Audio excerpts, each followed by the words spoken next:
মইতো বিয়াৰ আগতে কৈছোঁ ভাই, মোক সন্মান দিলে মই সন্মান দিম, মোক মাৰ দিলে মই উল্টাই মাৰ দিম।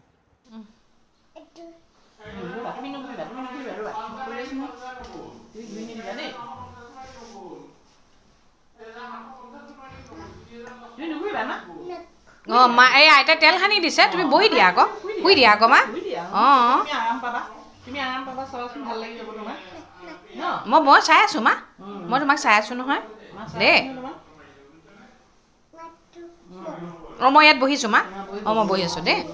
অঁ অঁ অঁ অঁ অঁ অঁ অঁ গুড মৰ্ণিং, সকলোকে মোৰ পেজৰ চেনেলটোলৈ স্বাগতম। আশা কৰোঁ আপোনালোক সকলোৰে ভাল, আমাৰো ভালেই বৰ্তমান।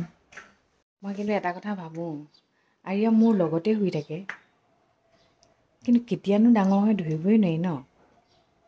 এইটো যে ভগৱানৰ কি পাৱাৰ মানে, কোনেও গম নাপায়। ফুলপাহ চাই থাকিব, কেতিয়া ঘপককৈ মেল খাই যায় গমেই নাপাব। মানুহ তুমি হাতকেইটা চাওঁ, হাতকেইটা চাওঁ, মোৰ আঙুলিকেইটা চাওঁ, মোৰ আঙুলিকেইটা ইমান পিটকিলি আঙুলিকেইটা চোৱাচোন বাৰু। ইমান ডাঙৰ ডাঙৰ কামবোৰ কৰি থাকে মোৰ কলিজাটো।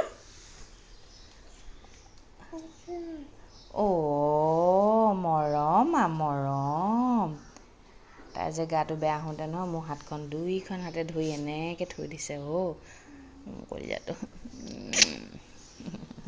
মোৰ কলিজাহে হয়তো। আমাৰ কলিজা কোনটো?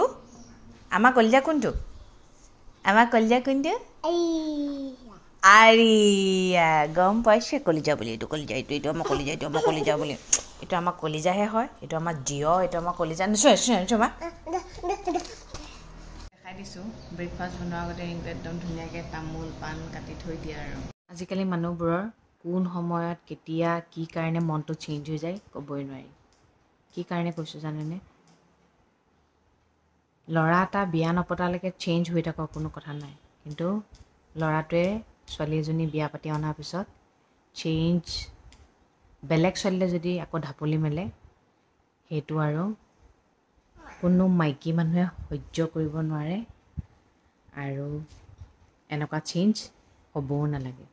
ছোৱালী এজনীৰ জীৱন ধ্বংস হৈ যায়, ছোৱালীজনীৰ লগতে দুখন ঘৰ শেষ হৈ যায়। আৰু মই এটা কথা বুজি নাপাওঁ, ছোৱালীবোৰ ইমান দুৰ্বল নে? হাজবেণ্ডৰ লগত কিবা এটা কাজিয়া হ'ল বুলিয়ে যে কিবা এটা ষ্টেপ ল'ব লাগে, মাৰ খাই থাকিব লাগে, কথা নেকি? দুমাহমান দিব লাগে। নিজৰ মতাটোতকৈ ডাঙৰ মানুহ আছে নহয়, নিজৰ মাক দেউতাকৰ কথা কিয় নাভাবে? বেয়া এটা ষ্টেপ লোৱাৰ আগত ঘৰলৈ ঘূৰি আহিবলৈ সমাজৰ কথা ভাবিব নালাগে নহয়। মা দেউতাই যদি একো প্ৰব্লেম নাপায়, তেনেহ'লে বেলেগৰ কথা কিয় ভাবিব লাগে? নিজৰ ওপৰত বিশ্বাস নাথাকে নেকি? নিজৰ ওপৰততো বিশ্বাস ৰাখিব লাগে। আৰু কোনখন শাস্ত্ৰত লিখা আছে মাইকী মানুহে মতা মানুহটোক সন্মান কৰি থাকিব লাগে আৰু মতা মানুহটোৱে মাইকী মানুহজনীক সন্মান কৰিব নালাগে বুলি? সন্মান দুইফালৰ পৰা পালেহে এটা সম্পৰ্ক ভালদৰে গঢ়ি থাকে।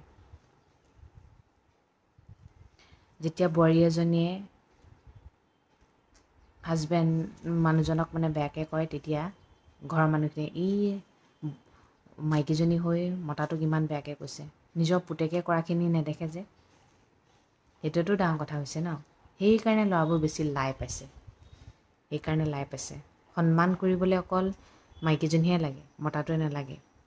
ছোৱালীয়ে ভাবে এজনে মাৰিছে পিটিছে ইয়াতে থাকোঁ আৰু, ঘৰলৈ ঘূৰি গ'লে মাহঁতে কি ভাবিব, সমাজখনে কি ভাবিব।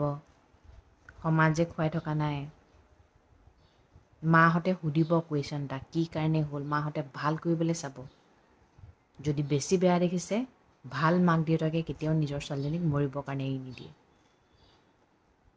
বহুত মাক দেউতাক এনেকুৱা আছে, নিজৰ সন্মানটো মেইন, যা ঘূৰি যা। কিন্তু বহুত মাক দেউতাক এনেকুৱা আছে, তোক যদি মাৰিছে পিটিছে তই গুচি আহ, আমি আছোঁ নহয়। এনেকৈ কোৱা মাক দেউতাক খুব কম আছে, আৰু এনেকৈ নকয় কাৰণেই ছোৱালীবোৰ তিলকৈ মৰিবলৈ ধৰিছে। ভালপোৱা মানে বিয়া নহয়, ভালপোৱা মানে বিয়া হ'লে ভালেই, যদি সেই ভালপোৱাটো প্ৰকৃত ভালপোৱা হৈ থাকে। ভালপোৱাটো মানে বিয়াৰ আগলৈকে ভালপোৱা, বিয়াৰ পিছত মাৰধৰ কৰা, এইটোক ভালপোৱা বুলি নকয়। সেইকাৰণে আজিকালি মানুহবোৰৰ খুব ডিভ'ৰ্চ হৈছে যে, হওক, কোনেও কাৰো মাৰ খাই থাকিব নোৱাৰে। মানুহে যে কিছুমান ডাইলগ কয়, লাও সদায় পাতৰ তলত, লাওহে পাতৰ তলত, ছোৱালী পাতৰ তলত নেকি? এজনী ছোৱালী ঘৰলৈ ঘূৰি আহিলে লাজৰ কথা, সেইকাৰণে আজিকালি ছোৱালীবোৰ মৰি দিয়ে। পিছত হায়ৈ বিয়ৈ কান্দি একো লাভ নাই। সেইকাৰণে নিজৰ ছোৱালীক ষ্ট্ৰং হ'বলৈ শিকাওক। ষ্ট্ৰং হ, মাত নিজৰ কাৰণে থিয় দে। এটা ল'ৰাকো শিকাব লাগে, ভাবি চিন্তি বিয়া পাতিবি। ছোৱালী এজনী আনি মাৰ ধৰ কৰিলে নহ'ব, সন্মান কৰিব লাগিব।